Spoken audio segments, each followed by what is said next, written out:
দালালদের আস্তানা ভেঙে দাও, ঘুরিয়ে দাও। প্রেস ক্লাবে হবে না দালালদের পেশাদার সাংবাদিকদের কোনো মূল্যায়ন করা হয় নাই। এখানে তাদের উপর নির্যাতন করা হচ্ছে, তাদেরকে অপমান করা হচ্ছে, তাদেরকে অপমান করে বিদায় করে দেওয়া হয়েছে। সম্মানিত উপস্থিতি, আমরা বলতে চাই যে আপনারা যে অপমান অপদস্থ করেছেন, অন্যায়ভাবে করেছেন, এই অন্যায়ের প্রতিবাদে আজকে আমরা সাংবাদিকরা দাঁড়িয়েছি এবং আপনাদের বিরুদ্ধে দ্রুততর ব্যবস্থা নেওয়া হয়। আমরা বর্তমান যে প্রেস ক্লাবের আহ্বায়ক কমিটি করা হয়েছে, সেই কমিটির কাছে আমরা আবেদন করব দ্রুত এই যারা মাহমুদ আলম নয়ন সহ তাদের যারা দোষর আছে তাদের বিরুদ্ধে ব্যবস্থা নিয়ে তাদেরকে প্রেস ক্লাব থেকে বহিষ্কার করা হোক। চক্রী মহলের কালো হাত ভেঙে দাও, ঘুরিয়ে দাও। দালালদের আস্তানা ভেঙে দাও, ঘুরিয়ে দাও। প্রেস ক্লাবে হবে না সেই সাথে আমরা দালালদের আস্তানা সেই সাথে আমরা আরো দাবি জানাচ্ছি, এই বগুড়া প্রেস ক্লাব নির্মাণের নামে লক্ষ লক্ষ টাকা চাঁদা আদায় করা হয়েছে। কয়েকজন ব্যক্তি তাদের বাড়িতে ইটের গিট কিনার ডিউলেটার সহ বিভিন্ন মেমো দিয়ে তারা বাড়ি নির্মাণ করেছে, তারা নগদ টাকা আত্মসাৎ করেছে, বিভিন্ন জায়গায় চাঁদা নিয়েছে, বাট সেই টাকা সেই প্রেস ক্লাবের নামে জমা দেওয়া হয় নাই।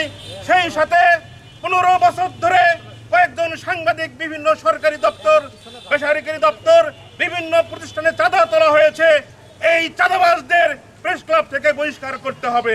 বগুড়া প্রেস ক্লাব বাংলাদেশের রাজনৈতিক অঙ্গনে সরকারি দপ্তরগুলোতে যেমন শেখ হাসিনা একজন জগদ্দল পাথরের মতো গোটা দেশকে শাসন করেছে, গোটা দেশকে দমিয়ে রেখেছিল, তেমনি বগুড়া প্রেস ক্লাবের কতিপয় দুষ্কৃতিকারী কুচক্রী মহল সাংবাদিক, নামধারী সাংবাদিক, তাদের দ্বারা পুরো প্রেস ক্লাব নিয়ন্ত্রিত ছিল এবং তারা সেখানে আমাদের গেটে এখনও লেখা ছিল যে সদস্য ছাড়া কোনো সাংবাদিক প্রবেশ করতে পারবে না।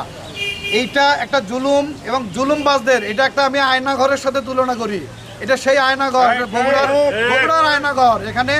এখানে সেই ফেসিবাদের দালাল যারা সরকারের পা চেটে, যারা তাদের যোগ্যতা হচ্ছে সরকারের পা চাটা, সরকারের দালালি করা, তাদের ন্যূনতম যোগ্যতা নেই পত্রিকায় কাজ করা, সাংবাদিকতায় কাজ করা।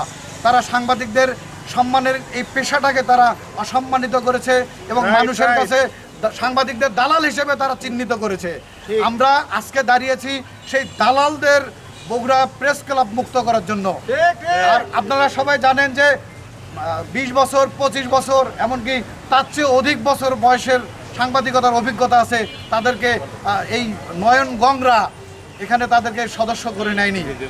কিন্তু যারা পেশাদার সাংবাদিক না, আমাদের বড় ভাই বলছেন যে 5 লাইন লেখার ক্ষমতা নাই, এরকম অসংখ্য মেম্বার এই প্রেস ক্লাবে আছে এবং তারা কমিটিতেও তারা থেকে নেতৃত্ব দিয়েছে, এমনও নজির আছে এবং শিক্ষাগত যোগ্যতাও অনেকের নেই। আমরা এমন একটি আয়নাঘর খ্যাত বগুড়া প্রেস ক্লাবকে আমরা গত 3 দিন আগে আমরা মুক্ত করেছি, দালাল মুক্ত করেছি।